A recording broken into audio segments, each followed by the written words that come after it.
This week from GNC Week in Review, powered by GeekNewsCentral.com. Elon throws Jack Dorsey under the bus. Moviepass not throwing in a towel just yet.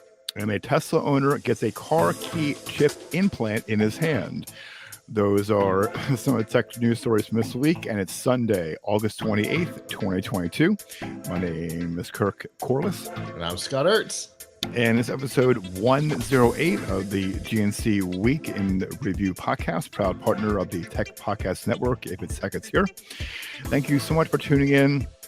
For this week's episode, we are live on gncweekly.com/live, so please be sure to say hello in chat or comment. Also, be sure to like and subscribe to the GNCWIR channel on YouTube. If you miss a live video, that's okay. You can always catch the replay later. If you are a new listener, please be sure to subscribe to the podcast, where you can find on the right-hand side column at gncweekly.com, be it Apple Podcasts, Google Podcasts, or your favorite podcast app. If you have a comment, be it on social media or email, and those links can be found at gncweekly.com/connect. So we're still back on a Sunday for now. I promise nothing goes awry. We'll be on Friday evenings, but just a programming note. This coming Friday is Labor Day holiday weekend for everyone in the U.S. So happy Labor Day to all. And it's gonna be great. Wow, fall is nearing, and pumpkin spice is nearing. Well, thank goodness for the fall is nearing, because it's definitely getting warmer here. So yeah. It'll be nice to have the temperature drop a little bit in Florida, where it's 840 degrees today or something like that. But also when fall is near, CES registration is coming up as well. Oh, it's true. We're less than, I think usually they have the registration soon. I think late September, beginning October. I think it's somewhere towards the end of almost towards the end of the month. However, nonetheless, though, and Scott and I mentioned this before, I have my calendar already off. I have my flights that I want. Yep. So I am like looking forward to this. We're gonna have a lot of fun, hopefully, and it's gonna be again, more news to come in the coming months, and we're gonna have our end of the year episode. I've got big plans for this year. We'll see how many of them pan out. Right. knock on wood. So this year definitely went sideways on me. So I think not only that, but also too the suit. Yeah, that was holy crap. Oh my goodness. But we'll have Chris Jordan on, we'll have Abram on, hopefully we'll have Danielle Mendez on, the host of F5 Live, and Chris Jordan, the Talking Towns podcast. So hopefully we'll have a lot of folks on, finding, about, look back at what happened years before, present, what's going to happen, what we're looking forward to this year or this coming year. So I've been looking forward to CES for 4 years now, going on 5, and I get excited. About it. It's like Christmas. It's like my birthday, my Christmas, my New Year's, all wrapped in one. And it's gonna be a lot of fun. I always have a lot of fun every year we're doing it. And so, speaking of New Year's, that is probably going to be my travel day this year, which annoys me to no end. Yikes. Yeah, I'm actually thinking about being out there for New Year's this year, just to. Well, I was there. I think I got there New Year's Day, and I'm thinking I've done about that before too. Okay, and I'm thinking about doing the same thing, maybe how the flights are, because on Sunday. More probably, I might. Well, I'll have to see. But I just want to put this out there, CTA, if you're listening, Sunday CESs are the worst, the worst. Mm-hmm. Mm-hmm. Don't hold back, Scott. Please do not tell us that you're going to do Sunday as an open free-for-all like you've done in the past on Sunday CESs, because that makes it a 3-day show for those of us who are there for work. Right. Agreed. Agreed. And I hopefully, and I had Scott and I had some ideas that for our channel, putting up videos and day behind the scenes, things about nature, and I have some plans, to have our channel grow. And we're 100%, by the way, we were 100% doing the thing that we did last year, that we were going to do last year, where we'll take one of the Mevo cameras and hand it to somebody and send them out after the broadcast to do, audience interaction and all of that stuff, which was supposed to happen this year. 100%. It's going to happen in 23. Good. No way around it. I volunteered for one of them because I'm going to more likely, because what I did was, I was on the floor at the convention center at Sands Expo, and also went to the Win. So my plan is do it live, but also shoot some video for our channel and F5 Live as well, so that way you guys get not necessarily behind the scenes, but see what we're seeing and have, like I said, the audience interaction. Because we got a lot of good feedback, in the channel, the videos I posted up and live and everything like that. So it went really, really, really well, and I was really pleased with it. So that's the goal. Sure. That's one of the plans. But other plans are going to be in the works. But again, more to come.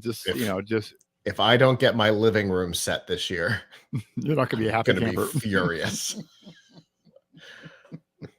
Has to happen. It has to happen. We literally got to it 2 days late for this year. Oh, so 23, I'm getting my living room set. Yeah, we're definitely no more table and chairs. We're more casual. We want it to look like a living room feel.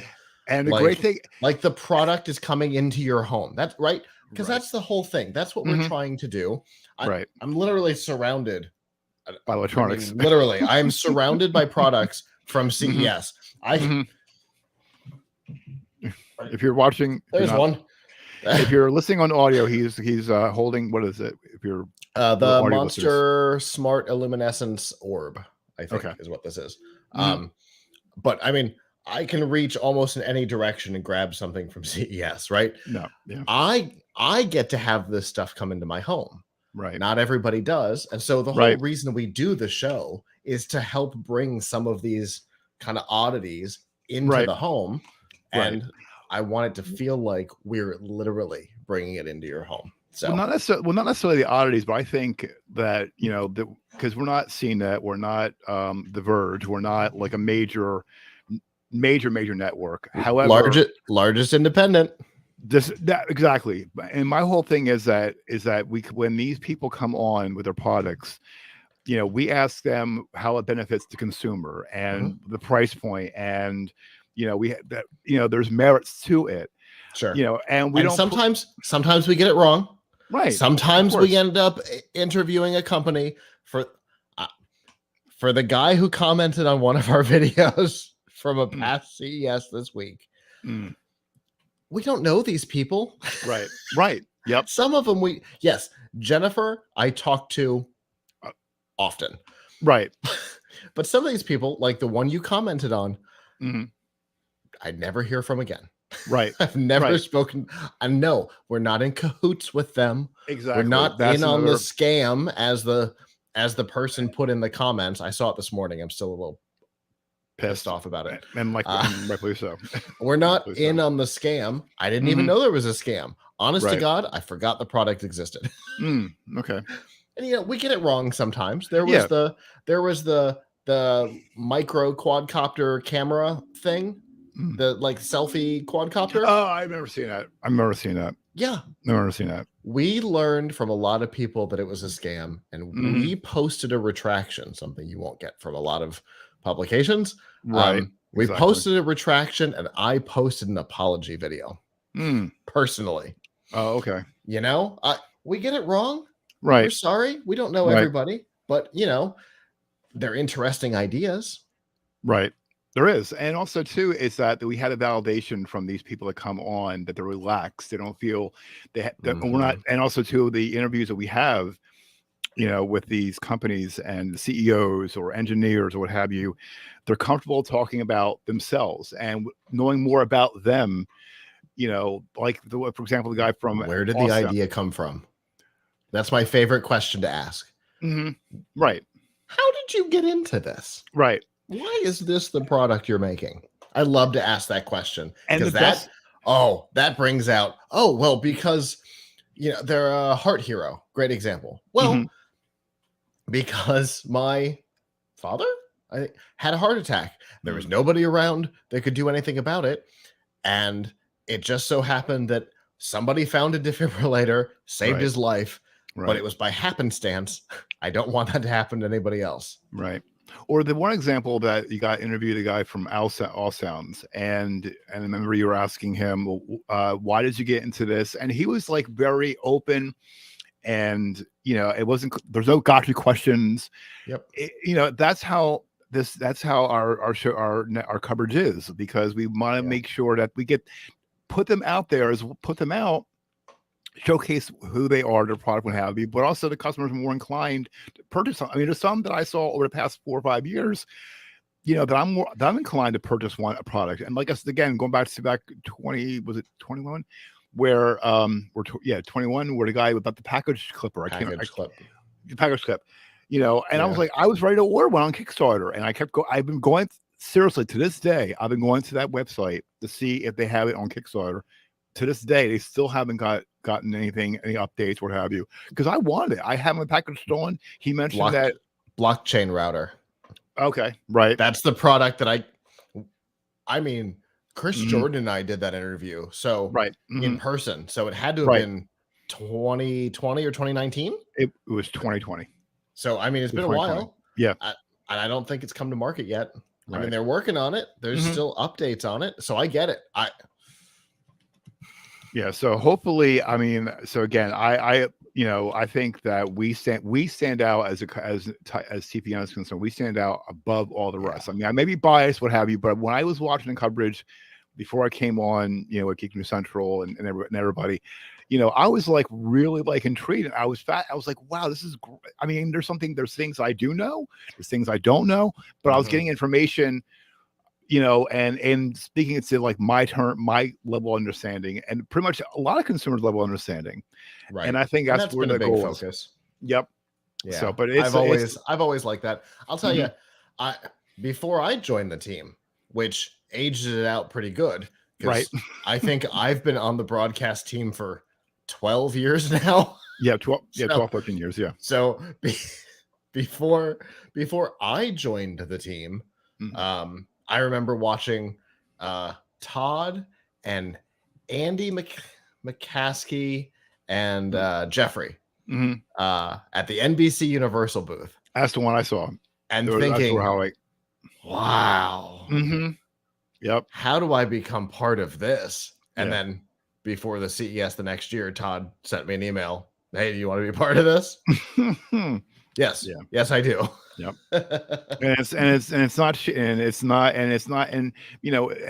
How we produce it, is,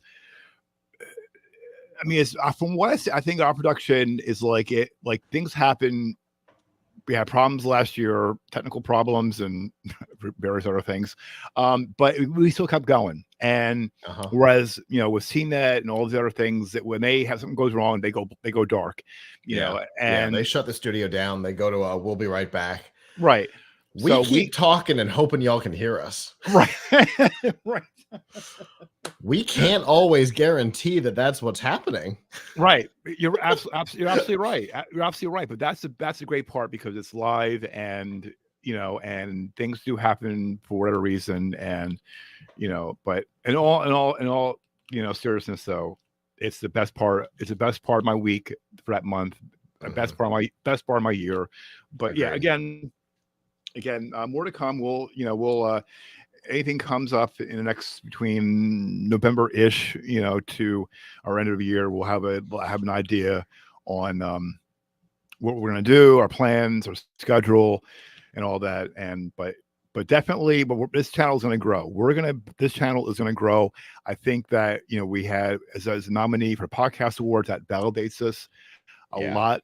Which I'm so pleased, and I'm pleased as punch, that we have this, that validates amongst a lot of great podcasts, And with our coverage and everything else, it makes us, and I'm proud, I'm honored and humbled, and all the great emotions. I told Scott, offline and, DMs and whatnot, I giggle like a schoolboy, each and every week. So, all right, with that, I'm going to jump into news. It's a little light this week. News a little light this week. And also we're on a Sunday because we're going to try to get this in, because, F5 Live is going to be at 9 p.m. So we're going to dive right in. So in the last episode, we dived in. We're still diving in, which I think is like the greatest thing in the world, because we're going to keep an eye on this until it finally is settled, and God knows what's going to happen next. So we're still ongoing with the Go ahead. No, that's funny. Yeah, we're going to keep going because it doesn't look like this is ever going to end. No, so the continuous, the ongoing continuous battle of Elon Musk and Twitter. So the news does not just point each week. Now, it's been reported that on Monday that Elon has subpoenaed his years-long friend and Twitter's former CEO, Jack Dorsey. Now, this is according to legal filings made public on Monday. Musk's attorney are seeking documents and communications from Dorsey regarding how Twitter detects, labels, and counts fake accounts, and how it uses daily active users, a key metric in its financial disclosures. Dorsey, who stepped down as Twitter CEO in November 2021, supported the buyout and Musk's move to take the company private. He tweeted, which is unreal, and this is why I think that Elon threw him under the bus. Elon is a singular solution I trust for Twitter. Twitter is seeking documents, messages from entrepreneurs and venture capitalists, Mark Anderson, Joe Lonsdale, David Sachs, and Steve Jurvetson. Some of them have been involved in the financing of Musk's purchase. Then the next day, on Tuesday, reports from CNN and Washington Post reveal an 84-page whistleblower complaint alleging that Twitter isn't motivated to track the true number of spam accounts and hid security vulnerabilities from federal regulators. The complaint comes from Twitter's former security chief, Peter Zacko, and if you don't know who he is, he's a well-known ethical hacker with the alias Mudge. He told the Post that he felt ethically bound to report his serious concerns to government agencies. He alleges that he was fired for pushing disinclined Twitter executives to address major security problems, which his complaint suggests, quote, pose a threat to Twitter, quote, users, personal information to company shareholders, to national security, and to democracy. Zacko alleges that Twitter... That's a big claim. Mm-hmm, right. And it continues. There's more. Zacko... Right. There's more. Right. Zacko alleges that Twitter execs were more invested in covering up those vulnerabilities, including cherry picking and misrepresenting data on spam accounts and security threats to regulators and Twitter board members. The Post is reporting, quote, executives stood to win individual bonuses as of much as $10 million tied to increase in daily users. The complaint asserts, and nothing explicitly for cutting spam. CNN are also reporting those security risks, quote, could allegedly open the door to foreign spying or manipulation, hacking, and disinformation campaigns. The FTC, and there's still more. The FTC is now, or the Federal Trade Commission, is now reviewing Zacko's complaint, which was filed in July to the FTC, the Securities and Exchange Commission, and Department of Justice. A Senate Intelligence Committee spokesperson, Rachel Cohen, is telling CNN that the committee is also taking the complaint seriously and had set up a meeting to discuss Zacko's allegations. Zacko's lawyer at Whistleblower Aid, John Tye, told CNN that Zacko has not been in touch with potential buyer, but has not been in touch with Elon Musk. The Post is also noting in the set report that Zacko's complaint may give Musk the, quote, ammunition the Tesla CEO needs in his legal battle over terminating his Twitter buyout. Twitter questioned whether Zacko's motivations were ethical or perhaps reflected some malicious intent. A Twitter spokesperson told CNN, quote, Zacko's allegations and opportunistic timing appeared designed to capture attention and inflict harm on Twitter, its customers, and its shareholders.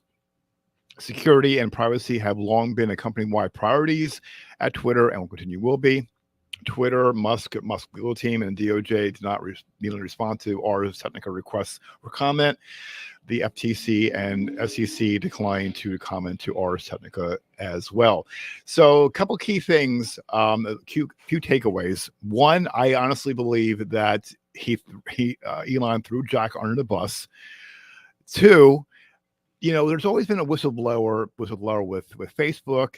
There's been whistleblowers on many with Google. I think that was a Google or something. I can't remember another company, but Probably. there's been we get them all the time. Fair enough.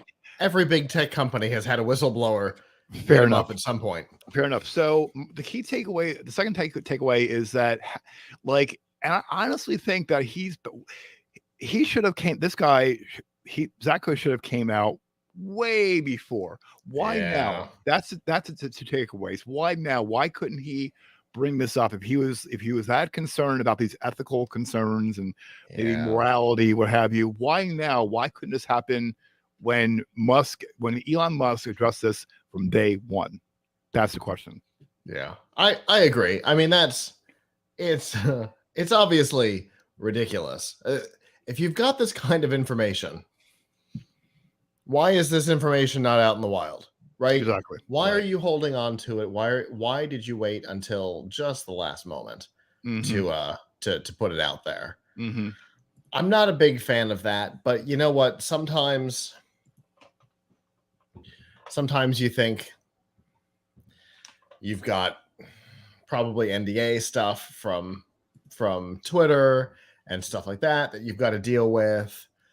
Is it possible? Is it legal? Is it, am I allowed to reveal this? Well, now you've got all this stuff. There's discovery involved, right? There's a lawsuit. Mm-hmm. So right. There's a legal case, which means there's discovery. With discovery comes, the unsealing of certain NDA stuff in the context of the case. Mm-hmm. So maybe that's why the information just came to light. I don't know. It's all very strange. It is. And Elon and Jack Dorsey he's been basically just, he took a liking to it. He agreed with it. He had then all of a sudden, why would you do that? And, and I'm pretty sure Jack Dorsey was aware of, these spam accounts, was aware of everything from the beginning, and he felt like he wanted to leave and go on to run Square, and that's fine. Here's the thing. He didn't want to come back in the first place. Right. He didn't want to have to come back and try and rescue Twitter because Twitter was in trouble. Right. And they fired the CEO and begged Dorsey to come back because he had been gone a couple of years at that point. Please come back. Please help us fix this mess. Right. And so he did. He had the opportunity to run away again. It's like, oh, what? I can leave? Yeah, I'm out of here. What? Bye. He don't feel me now. Yeah, exactly. So I get it. I understand why he wanted to GTFO. I would have wanted to get out of there too, especially knowing stuff that was coming and knowing some of the internal things, like knowing that there were spam bot issues, knowing that nobody cared, that they were legitimately putting incentives in place that were counter to it, that almost encouraged spam bots. I would have wanted to get out of there too. And so, if he's out there now going, there's garbage. It's garbage. Right. Yeah. And also, too, I know we're not going to psychoanalyze the Elon Musk thinking, but I still... Well, no, because that direction lies madness. Right, and we don't want to go down that rabbit hole, because I always say that. We always say that we don't want to go to rabbit hole, but I still question... But we do it all the time. Exactly. So I would love to know, again, if Jack was supportive of him purchasing Twitter, he was the right person for Twitter. But then Elon turns around. I mean, I know he wants validation. We talked about in the last episode, there's he's getting what he wants. Hence the title of the last episode. He's getting everything. And Jack is like no longer been with, like you said, he's no longer with Twitter for the past couple of years. So, but why is he bringing him? My whole question, his thinking is, why is he bringing him back into the fold of it and making it worse? So, in fairness, he's only been gone this time, I think, since the beginning of the year. Okay. I think is Dan now the CEO? I don't know. The CEO of Twitter changes so frequently; it's hard to. Right. I can't remember if it's okay. So it's not Dan. Okay. No, it's not. It's Agripal or some weird name, Agripal or something like that. If I'm I don't know the full. I know the full name, but it's hard to pronounce it. Agripal something. So whoever's you're watching, Dan must have been the one before.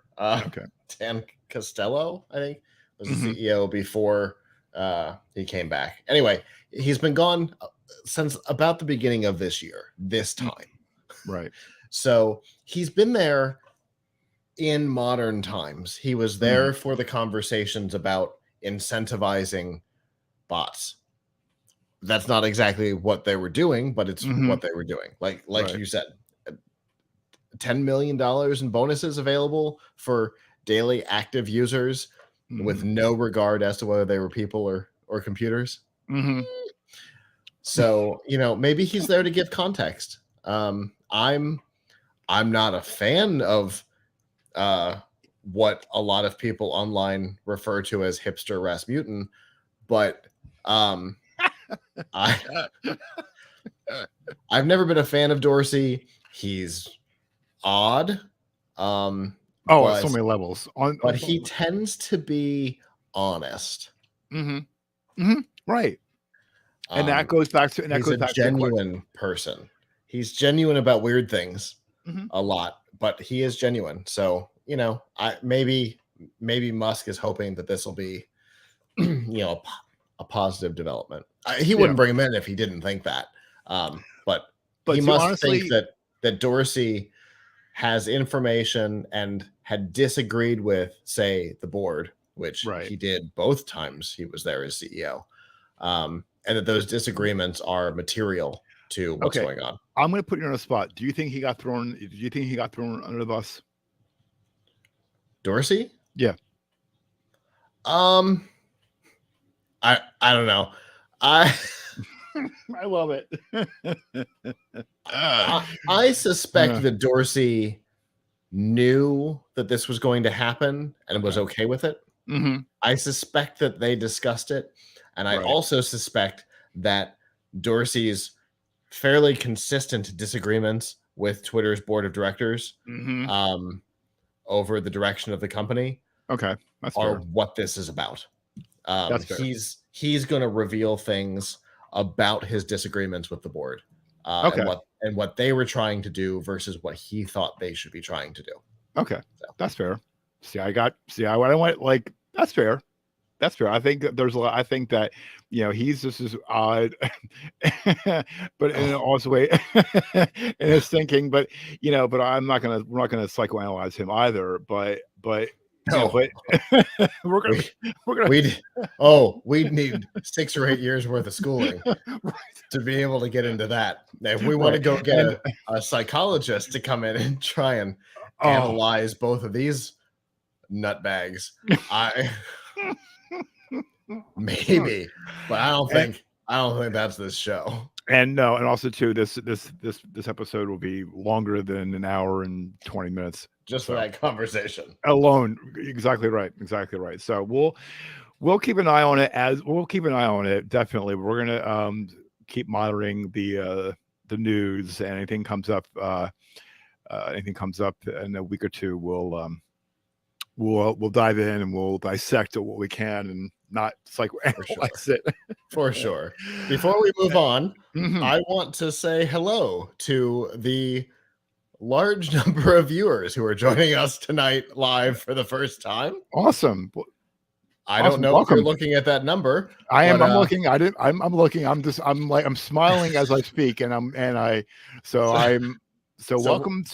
the show. Welcome. If you're joining us live, we definitely appreciate it. Thank you so much. We definitely do appreciate it. And if you're not joining us live, would like to know what we're talking about, you can always download join us normally Friday evenings at 8 p.m. Eastern time. Right. Yeah. So thank you. And also, if you missed missed the episode, or I'm sorry, you can subscribe to the podcast on your favorite podcast app, or also on you can catch the replay later as well. Normally, our podcast is roughly about an hour 20-ish minutes, roughly.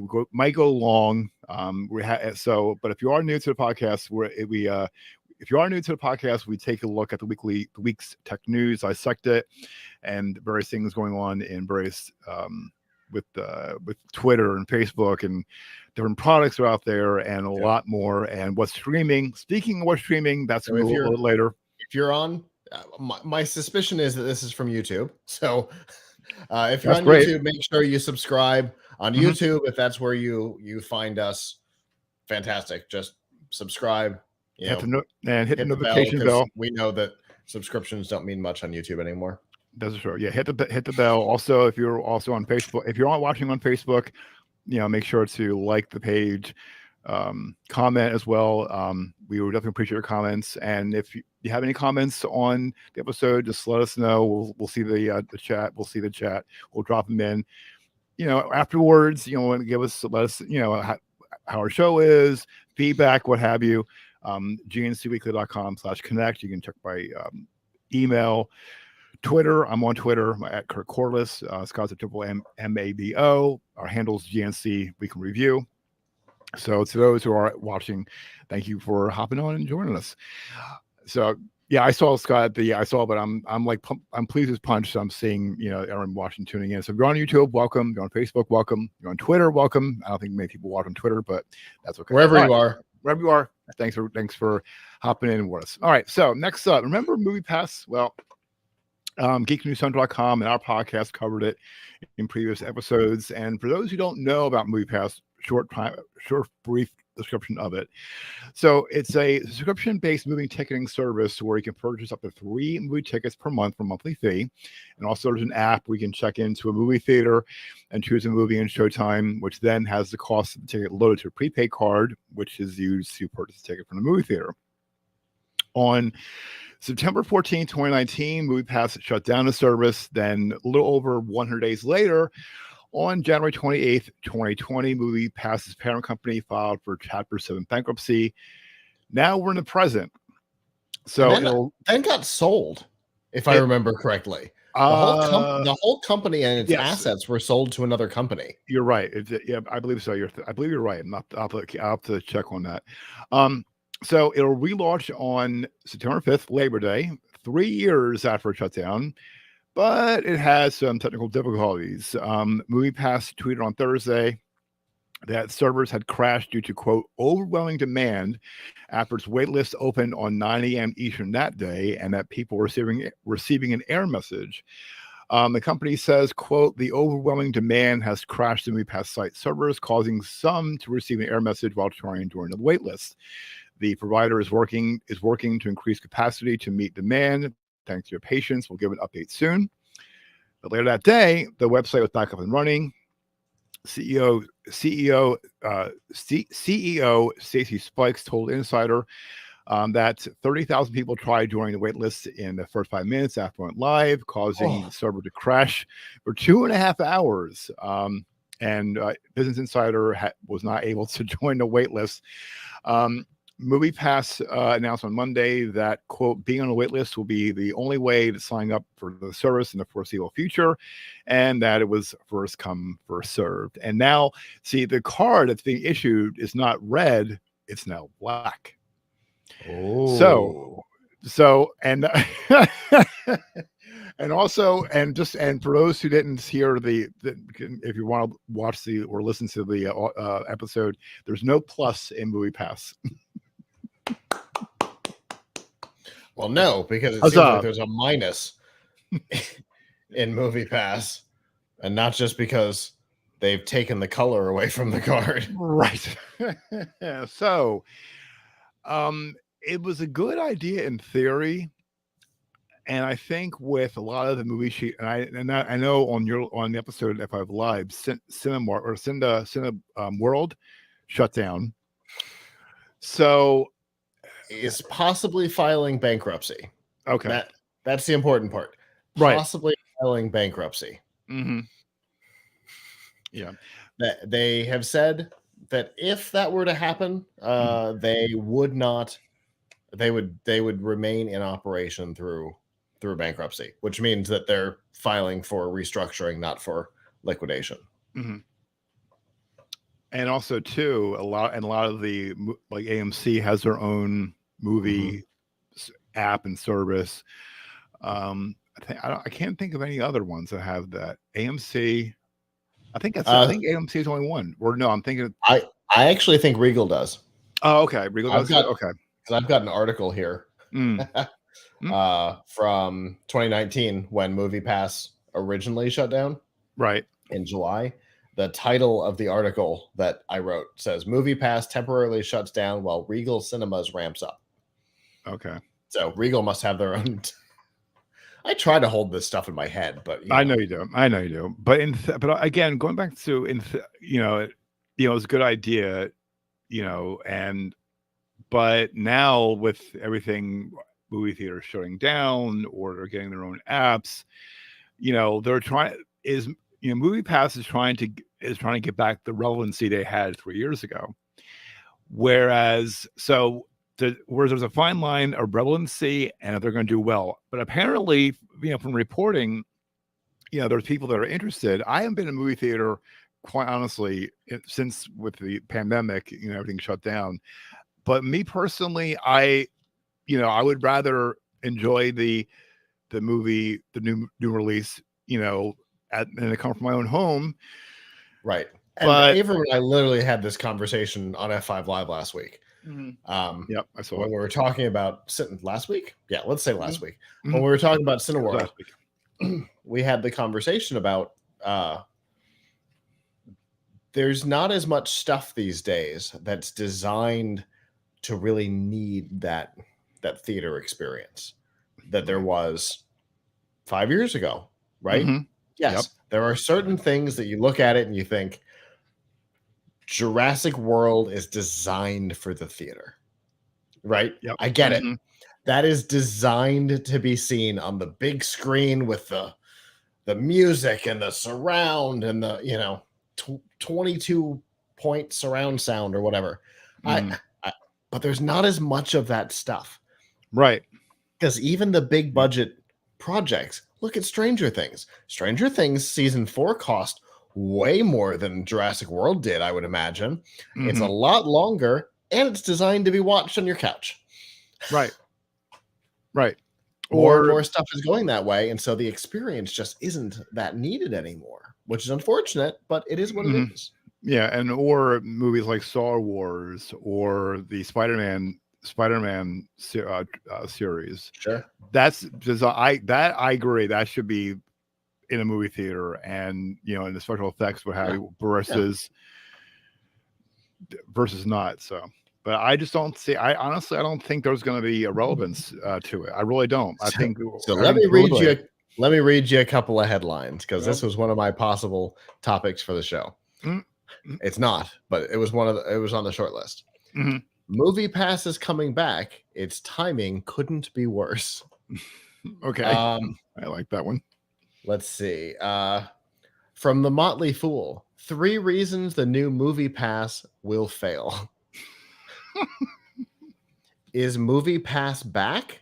Yes, and it's selling your attention now. I like that one. So, that one got my vote. It doesn't look like the industry has the faith in it this time around. Yeah. So I don't know. We'll see. Yeah, we'll see. We'll see what happens. The prices are interesting. And what they're going to offer is interesting. We'll see what they pull off. Yeah. Yep. To be continued. All right. So this will be in the and finally segment. For those who are new to the podcast and the episode, usually we would find something that's odd, some of it has to do. I think 98% of the segments are in food and tech. A burger making robot machine. There's a website that tracks down if your McFlurry machine's not working at local McDonald's. There's a reality TV show based on a TV game Frogger.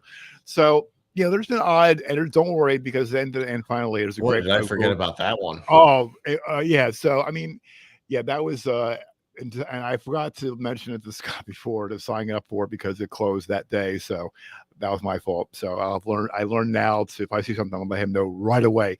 But yeah, so that's our and finally segment. There's a really good and finally tech news story. It's going to be really, that'll make your day.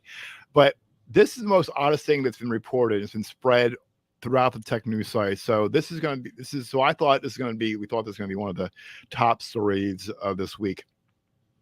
Citing, quote, aggressive Bluetooth power management of his phone, Tesla owner Brandon Delaley, and I'm mispronouncing his name, I apologize, went and implanted a Vivo Key Apex chip in his own hand to replace his car key.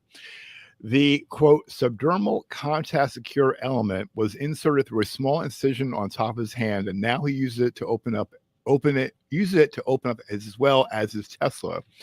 He says about his justifying the procedure, quote, I want to make it clear that this chip has more function than just a Tesla. The Tesla key is just an app that was installed on it. It's perfect for me because my phone's Bluetooth power management is so aggressive. My phone key only works half the time. He is participating in a pilot Vivo Key testing program, and it's not his first chip implant. He also placed one on his left hand that lets him unlock his home as well as store medical and contact details. The Tesla key implant was done by a professional who inserted the Vivo Apex contraption that is covered in biocompatible coating and charged Brandon $400 for the procedure. I have an implant. I don't want to discuss what the implant is. I'll tell you what it is, but there is no way I'm going to have. And I joked to Scott before we came on the air that my Bluetooth is acting up with I'm pairing with my car, listening to Amazon Music. And I was listening to Rhythm Nation, and if you missed the last episode, go back and listen to it. It's really hilarious. But nonetheless, this is the most. Why would you put? There's so many questions that just makes it so okay. weird. Close your eyes for a second. Here, for those of you watching, here's a video I shot a number of years ago. Oh. I didn't want the person of an implant happening. Oh, good. Oh. I told you to close your eyes, friend. If you're listening on audio, he's showing a hand, getting something implanted in his hand. Yes. And an RFID. I don't know what you would call it. It looked like a little pill. Mm-hmm. And we did that in his office. He has a tattoo now on it with the NFC logo. Oh my goodness. Oh my goodness gracious. So that story I didn't find that weird even in a little bit. I literally filmed it. I just don't like what I mean. Again, we're psychoanalyzing people and their thinking, but not only is it controlling his Tesla, he's controlling it in his house. I mean, there's smart homes out there with the wave your hand. Because I think there was one where Todd and I went at CS 2018, where it controls your lights, and I think some other things with your hand. There's like a haptic device, and you just put your hand down and you go up. That's cool. I thought that's cool, but it's like that's something that you can easily like some type of haptic device where you can move your hand, but not like stick devices in it to turn on your house and God forbid, like, God forbid something like if he goes outside or goes to a Tesla and it's outside, and God forbid lightning hits, he's going to have like. True. Yeah. I'm not a fan of the concept. I'm not a fan of the concept. I am incredibly squeamish. I don't let my personal trainer talk about muscle groups because it makes me gross. Oh, same here. And yet I filmed that video. Apparently show mode is a heck of a thing. I went into production mode and all was good apparently. Right. Did you have the, when you had it, I caught like 2 seconds, but did you turn away, or you just like were watching it as I was in it. Okay. 100% I was in it. Oh, okay. Making sure to keep the framing right. Right. As a producer, directors, should. I went into show mode. I'm just again, that when I looking at it, and that was the first thought of my mind, the ramifications, God forbid, lightning hits or various little things. That was the first thought came to my mind.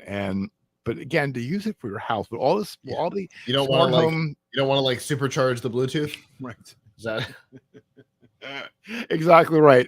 Okay. Oh my goodness gracious! Yeah, that's So Tesla 3 miles away. Right. Right. Yeah. So that was something. Yeah. That again, this was reported through several tech news sites, and I just why that was considered at not breaking news, but just important to for news to be informative. Because it's weird. No, yeah, and that's why I debated. Again, why we're talking about it. It's weird. Exactly, but see, that's why I kind of want to bring it to the forefront, because I thought that should be a top story, because I felt it was a need to address it. Yeah, but also the same token, I don't like the whole literal embedded technology thing. I don't either. I'm not a fan of it. Yeah, I think once again it encourages the cutting off of hands. That we've seen it in action movies, we've seen it in sci-fi movies, because it's not like that thing has biosensors in it that ensures that it only works if the hand's alive, which I know is true about the one that we put in. There's it doesn't care. Not great, right? That encourages somebody to kidnap you, chop your hand off, and now they're good to go. That's not great. Yeah. And this one is used to unlock something more expensive than a Tesla, right? Or at least it was. I don't know about today. I haven't followed up with him in a couple of years, but I don't like it. Yeah, I'm not doing it. I'm not either, I'm not using the hand scanner at the Amazon stores. Oh no, and that's another thing, right? I'm not doing that. I'm certainly not letting a retailer or a tech company put something in me. That's nope. I hope and pray that if a company comes on, because if it doesn't know, like when we get invites, or not invites, but press releases and come on, and we ask them to come on, I'm gonna make sure I'm gonna send an invite. Exactly right. I'm gonna make sure that if we get one of those companies, you know what I'm gonna do? That just gave me a thought. I'll tell you that later. I think I'm going to reach out to them and ask. I'm going to ask them to come on. I really want them to come on. I really do. I want to know go ahead and introduce yourself. And when they're done, I've got a question. Why? Right. Yep. I'd like to get right to your why, please. Right. I'm going to definitely. We usually get to it eventually. I'd like to get to it right now. Yeah. Please explain why somebody might want to do this. If they're going to come see it, I'm going to definitely make a note to myself. I'm going to make sure you and I are running it. Yep. Absolutely. Yep. I'm going to definitely do it. I'm going to we're going to pin this. All right. So next, if you always want to go back in time, like the movie Back in the Future, well, it's not possible that it's not going to happen for any of us in the near future. However, if you want to decide on what to watch next, IMDb's recently launched What to Watch app for Amazon Fire TV introduced fun mini games to help users decide which TV show or movie they should watch next. They added a new game called Time Machine that helps users find something to watch by either year or decade. This film recommendation game will suggest up to 6 titles across streaming services based on a specific decade or year you input. Currently, the What to Watch app is only available to users in the US with an Amazon Fire TV, where it can be downloaded for free from a Fire TV. To play the game, users select a decade or year, and the app opens a portal to the past, providing 6 popular titles from history. There are filters you can apply to customize your picks, like choosing whether you want to see award-winning titles, top box office movies based on genre, or movies with your favorite actor. Nikki Santoro, IMDb Chief Operating Officer, said in a statement, quote, "We try to find fun new ways for customers to discover and decide what to watch. Time Machine offers the opportunity to relive enjoyable moments of the past, as well as learn more about movie history by exploring movie releases from different decades." Pretty cool. It's an interesting approach. Yeah. For sure. Yeah. And I think Netflix does something similar, I think.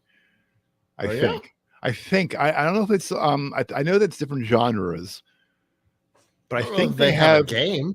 They don't have a game, but I think they have right. I know they have genres, but I think they have something similar as far as like if you look, I think under channels, or I think under decades, I think something like that. But I think it's pretty cool. So definitely. So is this limited to things that are on Prime, or is this open?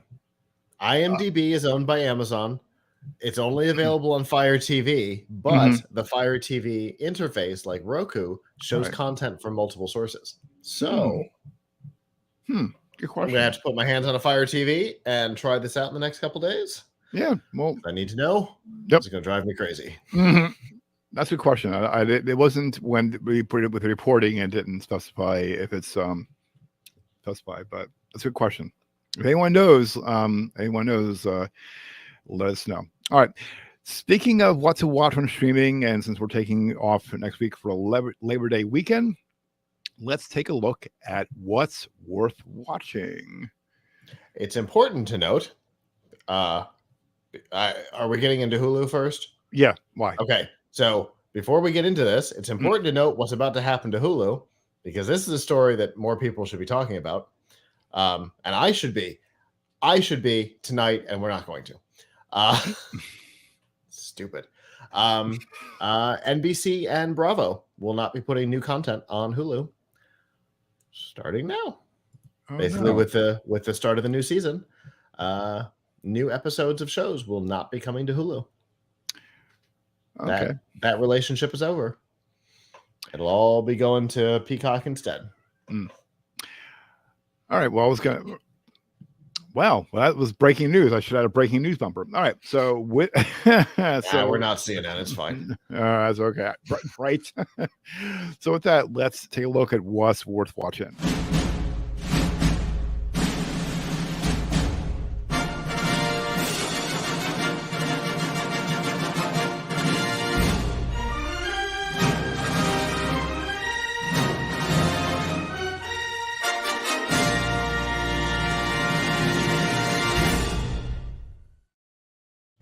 I love that bumper. I love it. I love it. I love it. I love it. All right. So what's coming with that news? Let's take a look at what's coming and leaving Hulu for September. And you're going to find something and if you're listening on audio right now, we're just going through the list. This will be in the show notes. This is from lifehacker.com. So what's arriving September 1st? Mighty Ones. Now, there's a theme that you're going to see. Abby's Ultimate Dance Competition. Who's Abby? And why do we care? Right. Okay. And there's a theme that you're going to notice. Case in point. Let's put it this way. It's going to be the word the word America. And you're going to see that, for example, American Pickers and then American Rippers. wait, there's more later in the month. Let's see. America's Book of Secrets. Oh, if you haven't watched that, if you are a fan like I am of the stupidity that is conspiracy theories, oh, America's Book of Secrets is worth the watch. It is pure comedy gold. It's not supposed to be a comedy, and it is pure comedy gold. Okay. Because they present, look at this interesting information. Look at this information, and then let's make an insane decision about it at the end. Oh, wonderful. Okay. Beyond the headlines. Oh, good. Ancient Aliens 15 and 16. Yeah, lots of behind the headlines. Honest to God, is there anything actually coming to Hulu in September? This is let me go back. I apologize. This is all on September 1st so far. We got. Yeah, but is anything actually coming? This is the worst list we've ever seen. Agreed. Oh, good. The first season of Dog the Bounty Hunter, which I think aired 100 years ago or something like that. It was on WGN America. I think last year. I think so. There's a lot of That Built the World series coming. Cars that built the world, cars that built America, engineering that built the world. This has a lot to do with the end of the relationship with Comcast, I bet. Yeah. Because for those who don't know from the past, Hulu was created in a three-way relationship between, well, GE at the time, NBC, ABC, Disney, and NBC, ABC, and Fox. Fox, right. At one point, they added the Turner companies in with a 10% ownership stake. Everybody gave up 3 1/3 to give Turner 10%. Then Turner left. And then Disney bought Fox. So all of a sudden, Disney had 2/3 ownership stake. And Comcast, who had bought NBC Universal at this point, said, I don't think we're interested anymore. And so they left. And so now Disney owns the whole thing. And so NBC Universal has decided, you know what, we're going to focus on our own thing, and y'all can have your thing. And again, this list is really bad. But I remember I said about America in the title. The haunting of what? Don't worry about it. Continue. Oh, the American Pie. That's okay. So the entire collection plus the movie The American. Right. Hunter x Hunter. I'm a little further back. Oh, okay. Oh, that's funny. Kingpin, but it says complete season 1. Oh, not the movie? Married at First Sight. Lots and lots of that. I apologize again. I'm really that's all right. You're okay. You're right. I saw 911. I'm like, oh, Reno 911? No, Panic 911. Boo. Yeah, this list so far in September. Now, mind you, so far we're only in September 1st. So, okay, so The Unexplained with William Shatner is actually a really great series. If you haven't watched it, it's fun. It's Shatner being Shatner.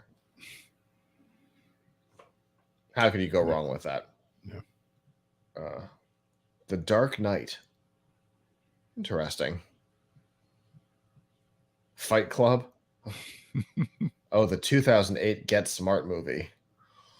That was a bad. Yeah, that was a bad. I watched and this is here true story. I watched that in a movie theater. I might have as well. Oh, I was like, I thought to myself, can I get my? I can't remember how much it was. Can I get my money back? Right. Hook. It took us through all the TV shows and halfway through the movies to find something that really needed to be on the list. And that's only because it's Disney. Right. Oh my God. Seriously. Lost in Space, the 1998 movie. No, thank you. The Netflix series was fantastic. But this, no, not so much. Oh my God. So if you're listening on audio, if you're listening on audio, we're just we're going over all the lists of movies and TV shows. So Short Circuit. Johnny Five. Okay. A couple of Tyler Perry movies. Mm-hmm. We Bought a Zoo. We Bought a Zoo was in 2010. That was 12 years ago. Oh, I would have argued with anybody that came out just before the pandemic.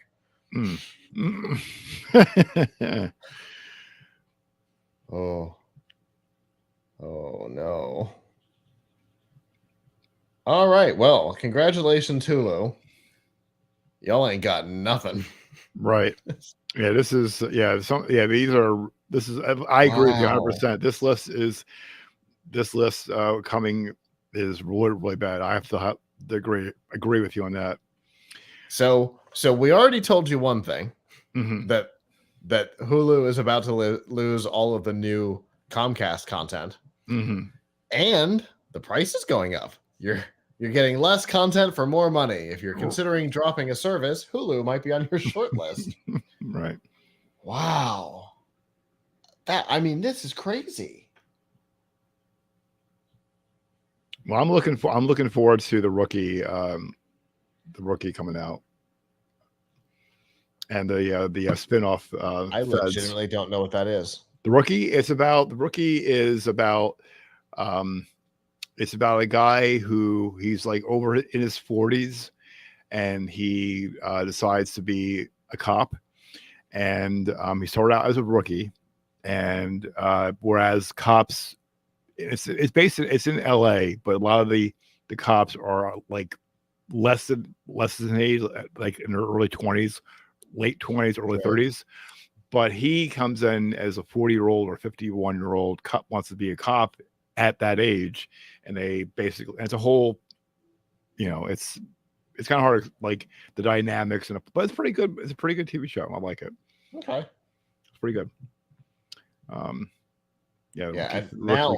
Now I'm just getting into the listings of TV shows that are on TV that are gonna hit right on Hulu the next day from Fox. Oh my goodness! All right, what's leaving? Go back down.